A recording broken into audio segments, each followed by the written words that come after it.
Hello and welcome to another edition of the Knicks Film School Pregame Show. My name is Andrew Claudio, aka GMAC, and it's time to preview another matchup between the New York Knicks, or another game, I should say, just another Knicks matchup. This one against the San Antonio Spurs. The Knicks head over to the Lone Star State and head to San Antonio. The Alamo, I believe is what it's called. We'll see when I get a San Antonio expert out in a second if I said anything ignorant from a New Yorker perspective. But it's hopefully going to be a matchup that the Knicks can take care of business. They're 26-2 this year against teams under 500. Knicks fans, or I guess Knicks Film School fans, will understand the stakes that are at play. John Macri predicted 2-2 in his standings predictions this week, that the Knicks would go 2-2 this week. So they kind of have to lose this game for him to have a chance to win. We'll see what happens in this matchup against Victor Wembanyama and the San Antonio Spurs. Don't let that 17-56 record deceive you. Don't even let the fact that they have the worst record in the West and like a bottom 5 net rating and a bottom 5 offense. They every now and then will show up very competitive a lot of games, especially with this phenom. And joining me to talk about this matchup that maybe the Knicks should be a little bit afraid of, he is Matthew Tynan from the corporate knowledge newsletter on Substack. We love to support people on Substack here at Knicks Film School.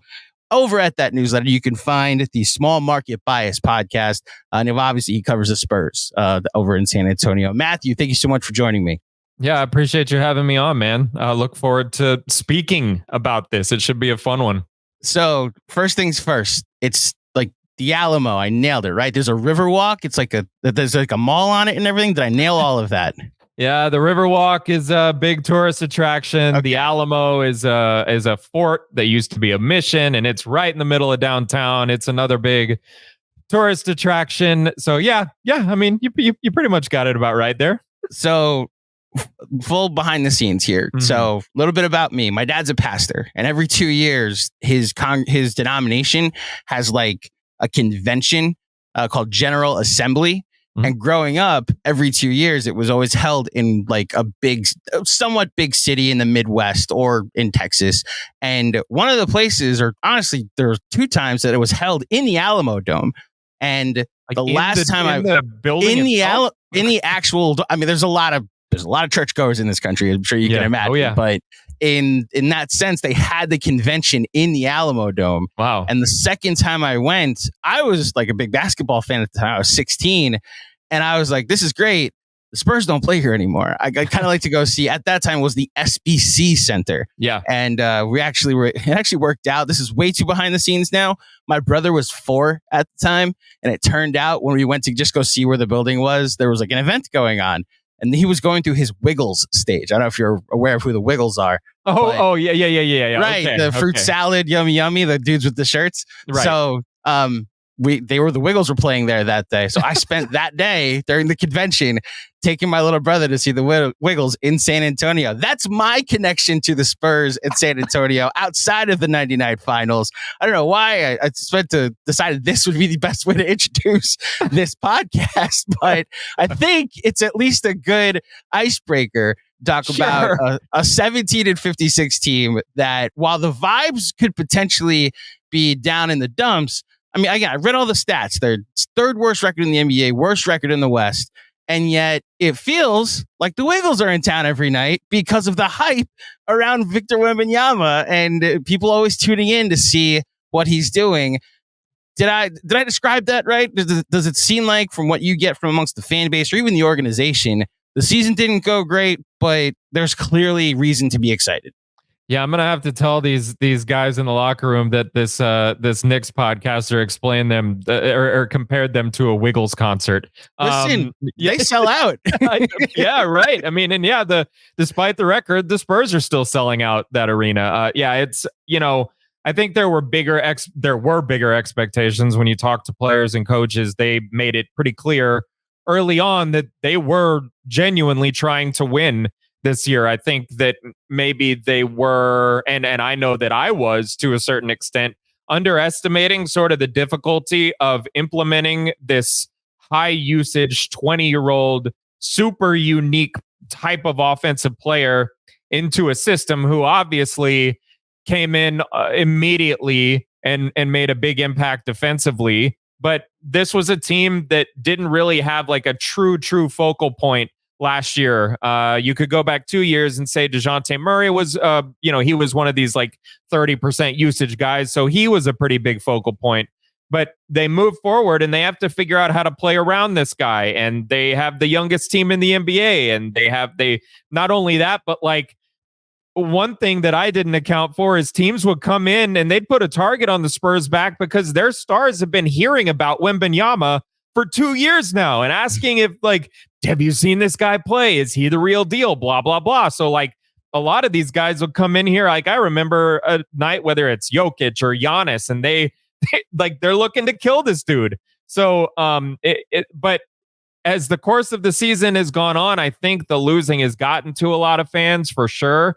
There were bigger expectations. I think Vegas at the beginning of the year had them winning like 28 or 29 games, and here they are at 17. So it's been a disappointing season, but people are still showing up in droves to watch Wembanyama. He's incredible to see in person. Like, he's a lot of fun to watch on television, but you don't really get a full scope of everything until you see him in person, and people are still doing that, still very excited with every freaking move he makes. So vibes are still high. I just think that fans are now starting to shift their attention toward, okay, how can we make this team better in the offseason? They're ready to get past these last 9 games. Well, they have a top 5 pick most likely coming, maybe top 5 to 7 pick. There's this potential of also getting the Raptors pick, which, regardless of how good or bad this draft may be, those are 2 assets you could potentially use in a move this offseason. I'm going to ask you about that in a second, but you just alluded to things that they figured out throughout the season, that things they may have gotten better with. Now, that may mostly be on the offensive side of the ball, but I mentioned they're 22nd in defensive rating this year. Since the All-Star break, they're 14th. It's like the top half of the league. Now, is that mostly figuring out how best to utilize Wemby? Have they performed better as a team? Is that what you're alluding to, is that they're just a flat-out good defensive team since the All-Star break? Yeah, I mean, I think that there was early on in the season, or I guess around the 20 game mark or so, when they made him the starting center rather than playing him next to Zach Collins. I think making him that sort of backstop certainly helped matters. And you can see every team that he plays. I mean, he's putting up these absurd block numbers. I think he was credited with 5 last night, but he had 6. I'm not sure why they took one away. It doesn't matter. But it's also the shots that guys decide just flatly not to take because he's in the vicinity.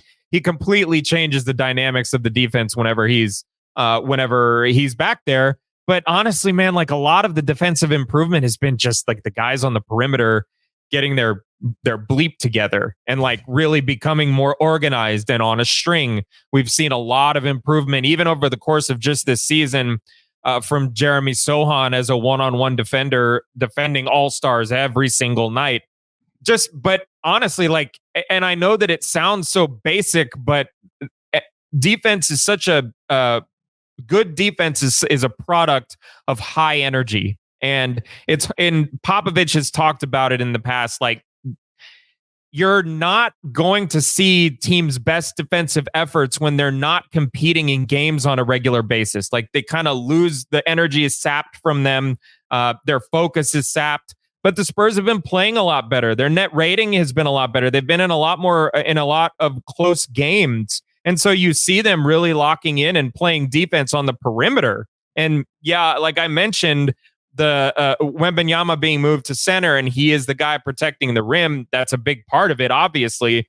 But secondarily, it's just the guys on the perimeter working and doing the things that their coaching staff has been asking of them for like a year and a half now. So I think it's just a general overall team effort. And when you pair Victor in the back with a guy like Jeremy Sohan, who has become a very good individual defender, when you have that combo on the interior and on the perimeter, it makes a big difference. And it makes a big difference when guys actually try. We'll put it that way. So then going into this matchup against the Knicks, now the Knicks are coming in riding high, won 7 of their last 8. They're shorthanded with no Anunoby and no Julius Randle. I am just assuming that OG Anunoby is not playing in this game. That is my best guess going into recording this. I think that about seems pretty fair to say. Yeah, 3:00 Eastern on Thursday. Our guess is that he's coming back on Sunday against the Thunder, and if he doesn't, that's when we'll start to get worried. Okay, but being a bit shorthanded at the moment, they've still managed to find ways to put a good team out there. And the last couple games, their offense has just been outstanding. They're hitting a ton of threes. Dante DiVincenzo hit 11 on Monday. Deuce McBride hit 9. Crazy. The Knicks had their second best 3-point output as a team in Toronto last night, scoring 145 points in the process. And now they're going to face a much better defensive team. How do you think that the Spurs potentially match up? Like, who are they going to put on Brunson when they're blitzing and doubling Brunson? The Knicks have been really good at getting the ball quickly to Hartenstein and then just taking advantage of a 4-on-3. That's a lot more difficult when Victor Wembanyama is on the back line. Right. So, how do you potentially see the Knicks matching up in this game with the Spurs? Well, Jalen Brunson, man, he's always given the Spurs problems. I'm going to be interested to see what the Spurs do defensively. Like, are they going to put Jeremy Sohan on him early in the game, or are they going to let Trey Jones guard him from the jump and then react accordingly? The Spurs aren't a team that blitzes a ton. They like to play a little bit more conservatively defensively.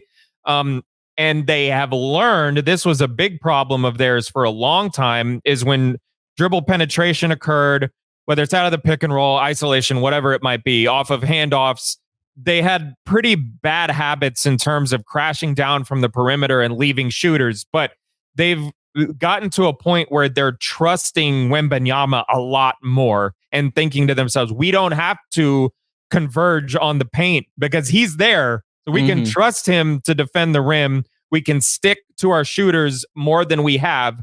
So what's going to be interesting to me is going to be who they put on Brunson, because Brunson, whether he was in Dallas or ever since he's been with New York, he's always given them problems.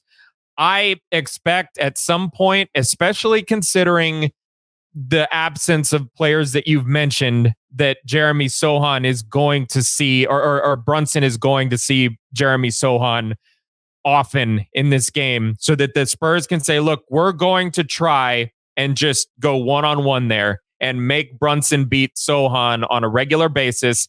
Stick to the shooters. We can't let DiVincenzo and Deuce McBride go crazy. We don't have to worry about Julius Randle and his battering ram style of play, like beat up our smaller lineups. Mitchell Robinson just came back, right? He did. He only played 12 minutes against the Raptors, and he's now the backup center. But yeah, he did just come back. Well, and then like Hartenstein, you're just kind of saying to yourself, like, well, we're just going to trust Victor to deal with him, right? So the matchups there, if we're kind of laying it out, it's like, how much do we see Wembanyama just matched up with Hartenstein. I always get it wrong. But and then also, how much are we going to see Jeremy Sohan play on defend Jalen Brunson? And is he going to be ready for his craft? Because one of the things with Sohan that we've watched over the last year, almost two seasons now, is the more he encounters guys, the more familiar he gets with them, and he kind of files it away in the Rolodex in his head and say, I can't do this. These are his tendencies. I have to remember these things. He doesn't see Brunson as much as he sees Luka Doncic or LeBron James or SGA or, all the different guys in the Western Conference. So it'll be interesting to see how, whenever Sohan is given that responsibility, how he's able to match up with him and keep him from doing the Jalen Brunson-y stuff that he loves to do. Would you agree that this feels like a first to 100 game, that these two very good defensive teams, like I get what the Knicks have been offensively over the last week, has been a bit of an anomaly. Their offensive rating was not great. Really, since OG Anunoby and Julius Randle went out, they've had moments. Obviously, they just had a couple of those moments. Tibbs has also made an adjustment. He's gone away from the Precious Achiuwa at the 4 starting 5, which was elite defensively, but now he's playing much smaller. Josh Hart is a starting 4. He's going with a 3-guard starting lineup, while Anunoby's out with Deuce McBride starting at the 2. And the trend since that's happened, really over the last 6 or so games, is that the Knicks, when they can't score, they're at least able to defend enough that first to 100 wins. They'll hold you under 100 points, that's for sure. But we're just barely going to crack 100. It's honestly, the score I was going to say is 105-93 sounds like a potential. And the reason why I said that, they've won that exact score twice in the last. They beat the Blazers 105-93 and they beat the Nets 105-93. Now, the Nets game that just happened this Saturday is honestly how I'm looking at this upcoming game, because the Nets, that was a 3-point game going into the fourth quarter. And when you're facing a good defensive team, they're 11th in defense since the All-Star break. Mm-hmm. I wonder if that's what a Knicks fan should expect in this matchup. That if the Knicks aren't scoring with these and not hitting their threes, this could be a close game in the fourth quarter. And then the talent discrepancy might be how the Knicks win this game. Is that a fair projection for how this game might go? Yeah, I think so. And I do. You've brought up the 3-point line a couple of times. It might come down to the 3-point line in this game, as long as the Spurs can keep their turnovers at least at a reasonable spot. When they shoot well, their defense has been good enough to say, like, hey, we expect to win games when they're in the upper 90s or lower 100s. But I do think that, like, when you look at a lot of the games that the Spurs have been playing recently, and by the way, if you would have said first to 100 wins or posited that at several months ago, that would have been hilarious. But ever since the renewed focus from the officials that defenses can play a little bit more, that's like an actual realistic thing that you can say is like games in the upper 90s, mid 100s, something like that. So I mean, I think that's probably fair. First one to 100. It's like what's the Lawler's Law? The old Clippers announcer, he always said first one to 100 wins the game. Like that's how he viewed every game. But I think it's fair to say, I don't think that this is going to be, unless the Spurs get hot from three, I don't think that this is going to be, at least on their end, a high scoring game. So I think right in that 100 marker, I think that's going to be where this game will be played, so long as one of these teams doesn't just go crazy from the 3-point line, which who knows? The Knicks have had a tendency, at least in the last couple games, that's how they've been able to win a margin like that. And that's where I think the smaller lineup has helped. That there's just more space. There's just more shooting on the floor. Now, Josh Hart doesn't help that, but maybe getting a former Piston or two on the Knicks to potentially play to the value in which they traded for. Sure. But listen, I'm taking Tom Thibodeau's lead here and respecting the opponent. I know what the record is. I also know how good I think Wemby is. I'm respecting the opponent. I'm not assuming a Knicks victory. The Knicks absolutely should win this game on Friday night. But we'll see. And like the biggest thing, actually, have been playing better recently. They have, but they're so inconsistent. They've won 2 in a row. It's the 5th time this year they've won 2 in a row. They have not won 3 in a row at any point this season. So if it's right there on the table, but they haven't been able to string more than like 2 good games together, maybe 3, and they go 2-1 or something like that. But consistency has been a big problem with this team all season long. See, now as a Knicks fan with some PTSD, I don't know if the fact that they haven't won 3 in a row means, we're right. good.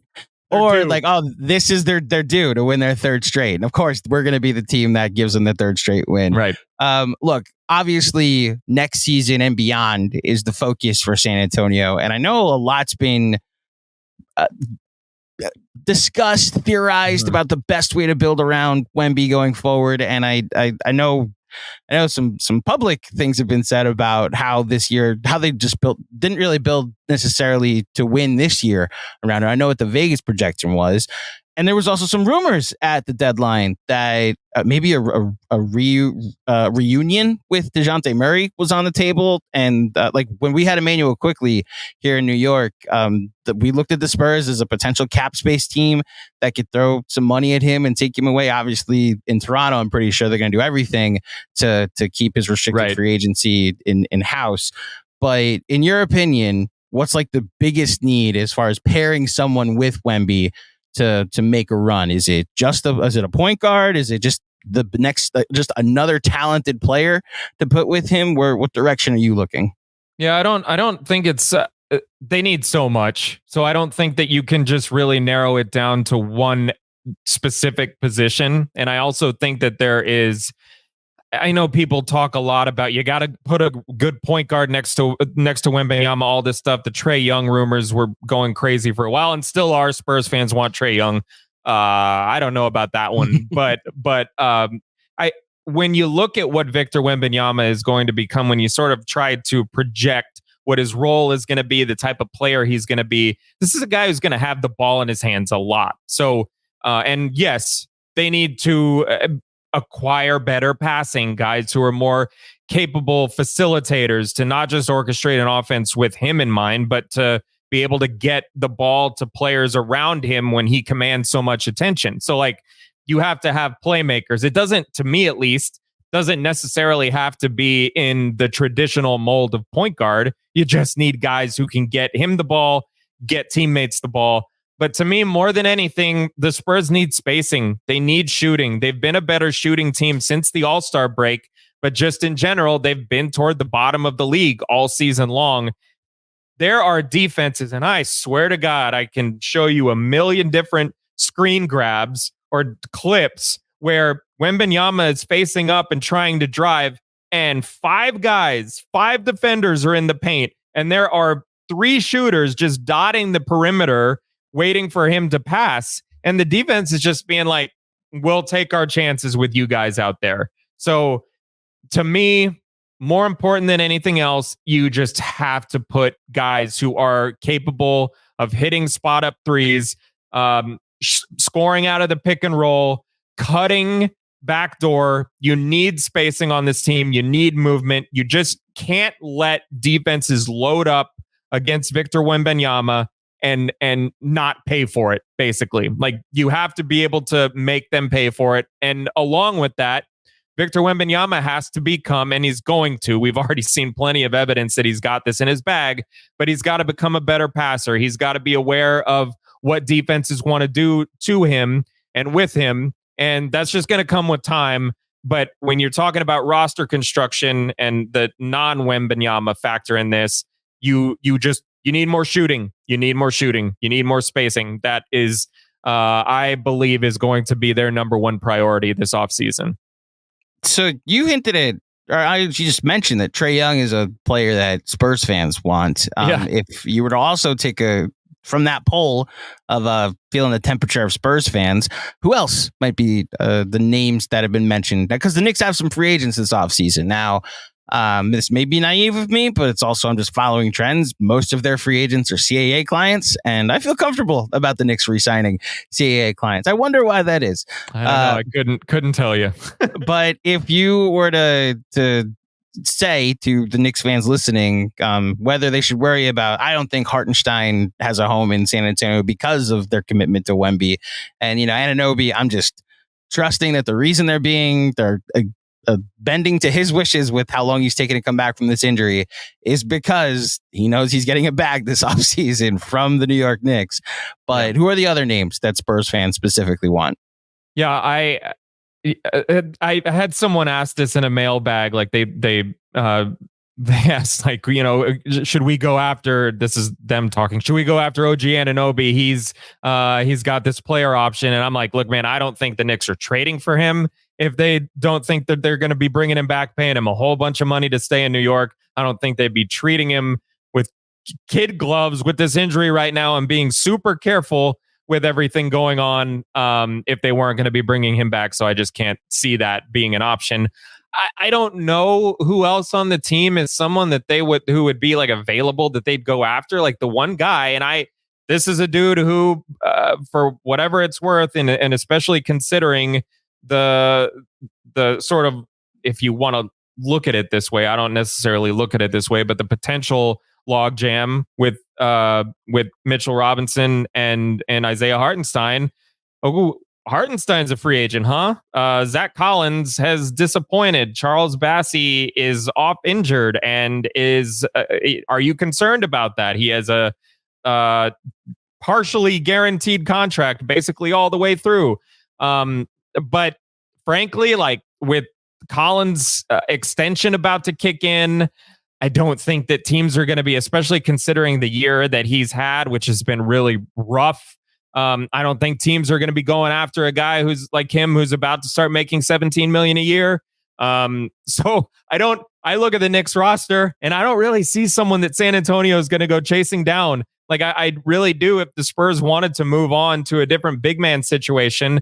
And to your point, it's an interesting one. Like, I don't know exactly what they're going to want to do with Wembanyama long term, but the move to center and to the 5 with space around him really does seem like it's going to be the thing moving forward. It helped with their spacing and their pace and all this other stuff. So are you going to go out and pay a guy who's earned himself in Hartenstein, who's earned himself a bag of his own? Like, he's played really well this season. Are you going to go out and pay that guy to be a backup? So I look at the Knicks roster. I'm like, I don't think the Spurs are going to be going after or chasing down many dudes on the many Knicks, if any. So I don't think that it's necessarily a target zone for them unless they really do want to try to move on from their backup big situation and they don't mind, pursuing a guy like Hartenstein, who, like I said, is going to get paid himself. I go back and forth on whether, look, we had Bobby Marks on the show around the deadline, and he projected that Hartenstein would go back to the Knicks because of the fact that he'd be probably looked at as a backup. And if you're looking at him as a starter, then the Knicks can just like make him the starting center and have him and Mitchell Robinson split time and have that be an elite combo. And like, there's just not a lot of teams. Like, the thought was that maybe the Pistons could be a team, but they're committed to Duren. The Raptors might be a team, ironically, after the trades that the Knicks have made with them. Right. But they just extended Kelly Olynyk. So the thought might be that if he, again, CAA client, that he just stays in house. What about outside of the Knicks roster? Where else are, outside of Atlanta, I should say, where else are Spurs fans looking? So they've been so focused on the Trae Young thing. It's been crazy. It's almost been like shielding other. The thing that I've been looking at when it comes to building a roster and bringing in other high caliber players that might not necessarily be like the superstar type. But you look at teams that are going to be either in need of draft capital if they're trying to start over, or a team that's about to face a giant, tax bill, something like that. So, and I'm just throwing these kind of out there, but I look at the Brooklyn Nets and I say, if I'm the Spurs, like, are you guys sure you're going to move forward with Mikal Bridges as your number one guy? You don't have any picks. Like, you owe them all over the place. The Suns picks don't kick in for a little while, and they're probably not going to be good unless that whole thing just falls apart at some point. But like, if you want to get this show on the road, like, you need assets right now. Well, the Spurs have a bunch of trade assets. They have their own this year, potentially Toronto's. If Toronto's doesn't convey this year, it's top 6 protected. It's top 6 protected also for 2025 and 2026. They have Chicago's number 1 pick, top 10 protected starting next year, and then top 8 protected 2 years after that. They have Atlanta's unprotected 2025, unprotected swap 2026, unprotected 2027. They have Charlotte's pick, lottery protected. It's not going to convey this year, obviously, but next year. So like, they have a whole bunch of picks going all the way out to 2030 that they can offer teams if they want to. If you're talking about a Nets team that might want to start over, doesn't sound like they did. Like, there were reports at the trade deadline that the Rockets were talking about a Jalen Green for Mikal Bridges offer, and the Nets said no. Which is kind of funky looking right now because Jalen Green is really going crazy. But, I guess it would depend on how they view Mikal Bridges. And I know that every team, well, it's just been 2 teams so far, but they love the guy. But he seems like the perfect Spur to me. He seems like exactly the kind of guy that they would go after. And then just another random example is like, Minnesota is about to owe a whole bunch of money. Do you go look at like a Naz Reid or someone like that who they obviously just paid, but I don't think they're going to be pursuing Karl Anthony Towns. So it's those kind of teams that I think the Spurs might be looking at if they are interested in bringing in another high caliber player who sort of fits, who's young enough, to it not be a concern that he's going to be over the hill anytime soon, but not too young where he's still developing. You want to put a proven player next to Wembanyama pretty much right now, because he's not far off from being ready to contend. I'd give it like 2 more years. He's got a lot of growing to do still, but the rate at which he is growing as a player is insane to watch. So this show needs to get on the road quickly. And that was the Spurs' whole thing. When I talked to people in the organization last summer, they said, we're going to chill. We're going to see how he works, how he operates. We're going to work with his body, see what he's capable of on the floor, see where his spots are on the floor, like how we want to use him as an offensive hub. And then from there, starting next summer, then it's all aboard and we're going to figure this thing out. So I do think it's going to be an eventful summer for the Spurs. But yeah, that I know that there had been sort of a lot of national skepticism and wondering about what the hell they were doing and not bringing in more talent around him in year one. Well, they didn't want to act before they knew exactly what they have, and they know what they have now.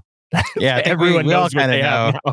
What they have now. And look, just from my perspective outside looking in, we did a Patreon ranking. I believe it was 2 weeks ago. I think it was just like who the top 5 trade assets were in the league. And it's really like, if you're saying the Spurs would turn down a call from the Nuggets for Jokic 1-for-1, then it's Wemby's number 1. Like it's literally him or Jokic.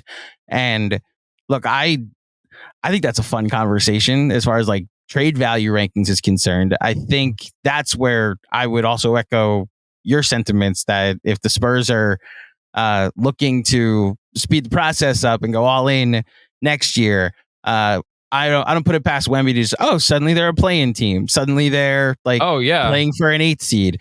And that's how good I think he could be in this league, especially with some of the older teams, like just flat out the old guard is starting to disappear with the Warriors potentially. I mean, this Rockets run has just been unreal to watch, and how they're putting pressure on the Warriors for that 10 spot.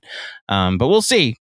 Now, that was my outsider perspective on the Spurs. I want to get your outsider perspective on the Knicks. Now, they've had an interesting season, a big trade on right before New Year's for Anunoby. I've heard the projections from a lot of people that come on this show and say Eastern Conference Finals.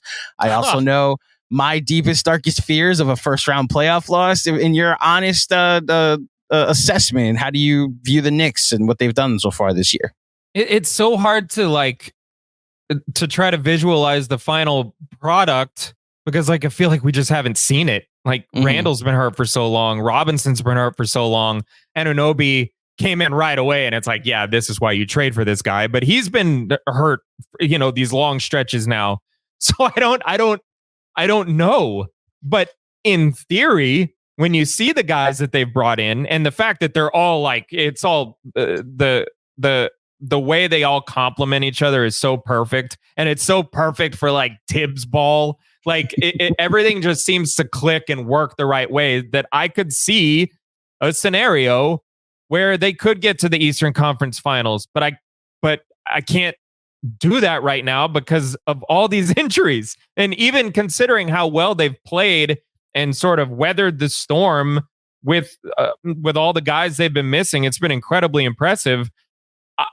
I'm sort of at this crossroads right now where I think that they have this style of play that could give the Bucks trouble, the Celtics trouble, really muck things up for those teams. But I can't go that far yet until I know what this, because as presently constituted, I can't put them over those two teams. But if they do come back healthy and all these pieces are clicking together, they have enough of a nasty side and a defensive presence to be able to slow a lot of what those two teams like to do, to slow them down. And then just the way Brunson is playing is incredible. I will fully admit, when he signed in New York, I was it's not too much money, but I just don't believe Brunson is that guy. the leader of a team. Like I can see him being a number 2 or a number 3, or like he was perfect as a bench guy in Dallas. He's blown that stuff out of the water. He's incredible to watch. Awesome leader. It's just been a very cool story.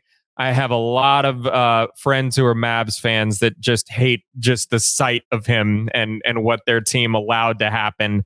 But yeah, I can't at this point until I see it. I can put them in that 3-4 range, but I can't see them overcoming a Bucks or Celtics team unless I know exactly what we're looking at from the Knicks side of things from a health perspective.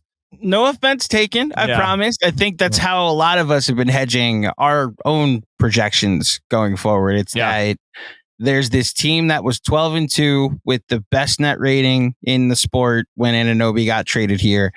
And then there's this team since then. It's why this weird year where it's been like 3 seasons. There's the pre-trade, there's that month of January, and then there's since then. It's like, oh, there's a potential for a really fun playoffs if we can get healthy. But the uncertainty with Randall, and at this point, if he doesn't play Sunday, the uncertainty with Anunoby, will start to kick in.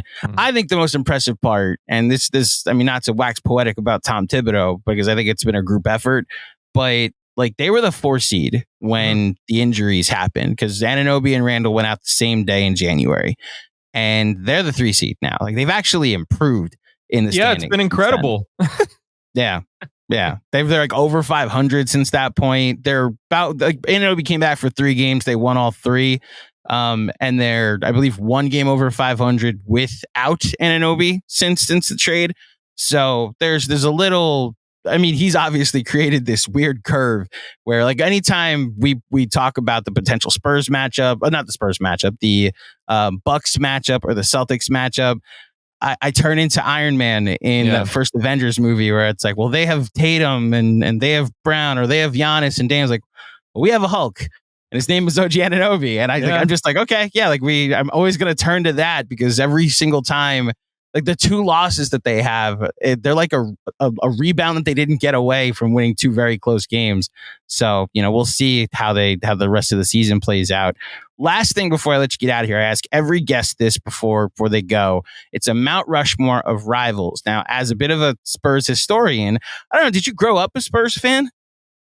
Yeah, actually, I did. I grew up a Spurs fan. I'm from the area, and then I went to journalism school and learned about objectivity, and then started covering. Sucked it right out of you. Yep. And I'll tell you where it really left my soul was I covered both of the Spurs Heat finals, and I was in Miami for the Ray Allen shot, and then obviously the Game 7 after that, and I had to write after all that stuff. And that was when I was just like, "Oh, it's gone." I have this just ripped it all out of me. I'm a stone-hearted individual now. So yeah, but I did grow up a Spurs fan. I did.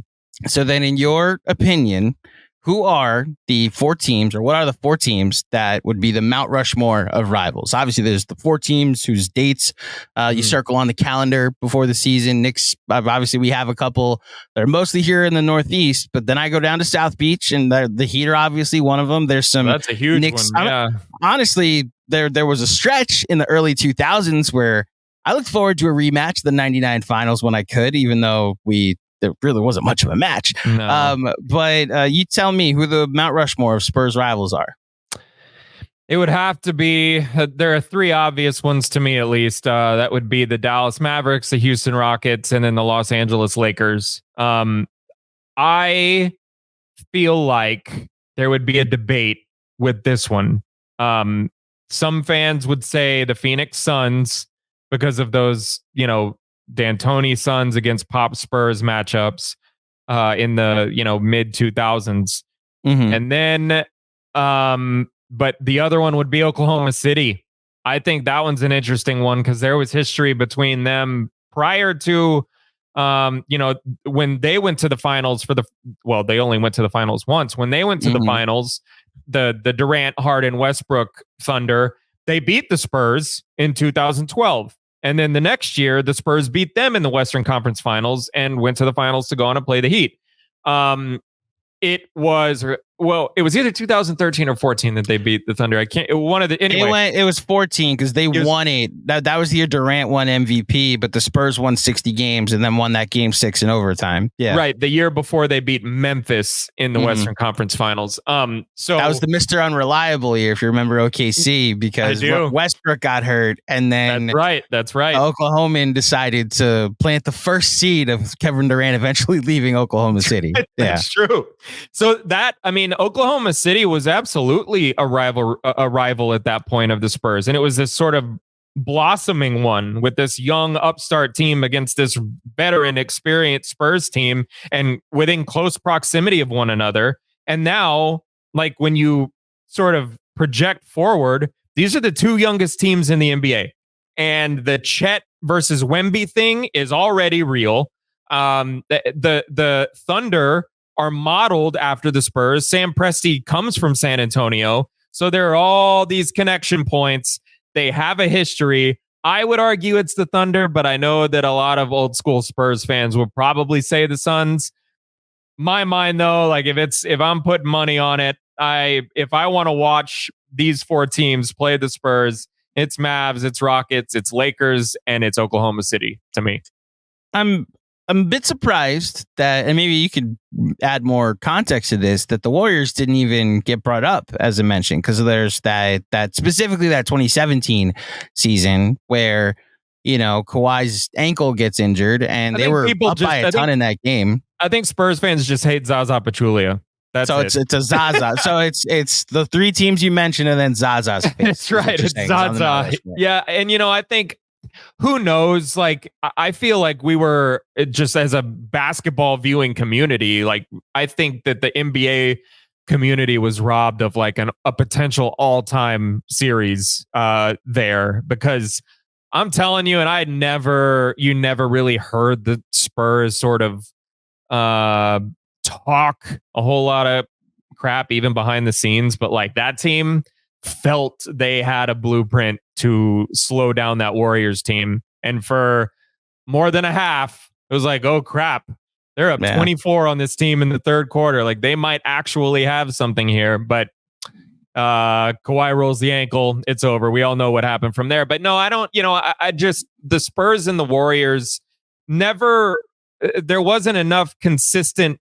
meetups like with both of those teams in their prime to really match up with the history of those other matchups. So it was always a very exciting thing for, at least, especially for those that stretch in the mid 2000s in the teens. But I would not put the Warriors as high as I would the other ones. There's a lot of history with those other teams. Well, to your point about OKC, like, you might have been able to get another Warriors matchup in 2016 when what I remember from most of that season was that the Warriors were on pace for 70 wins, and so were the Spurs. Like, these two teams were neck and neck for most of the year. The Warriors started to put some distance because the Spurs, like a normal team, started to lose like every now and like, it just wasn't there. Okay, they'll win 67 games this year instead. And then, I thought we were headed for a collision course of Spurs Warriors in the conference finals, but OKC pulls off the upset after losing both game 1 and game 2. They win the next 4 in that conference semis in 2016. So interesting.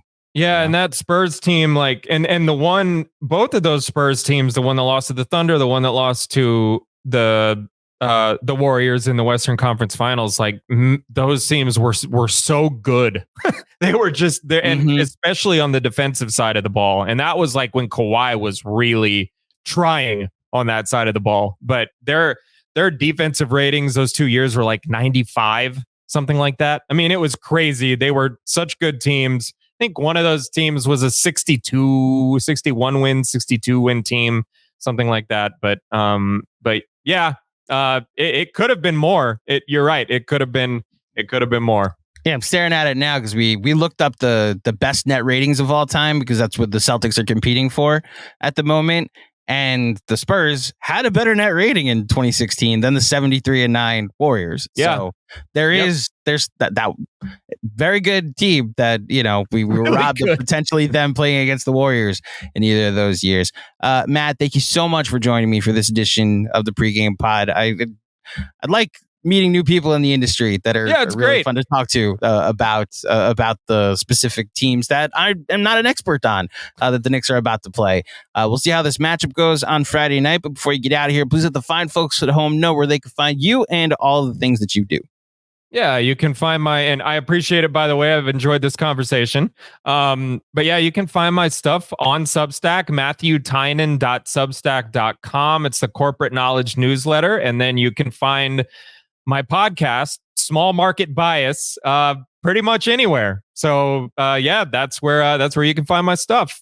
There you go. You could, as he just mentioned, the link to his Substack will be in the video description as well as the podcast description. So please subscribe. You know what to do. Support the people that make time for us. Thank you to Matt for joining me, and thank you to all of you for joining me for another edition of the Knicks Film School pregame pod. If you dig this episode, please head over to iTunes, drop a 5-star rating and a review. If you're watching on YouTube, please remember to like the video and subscribe.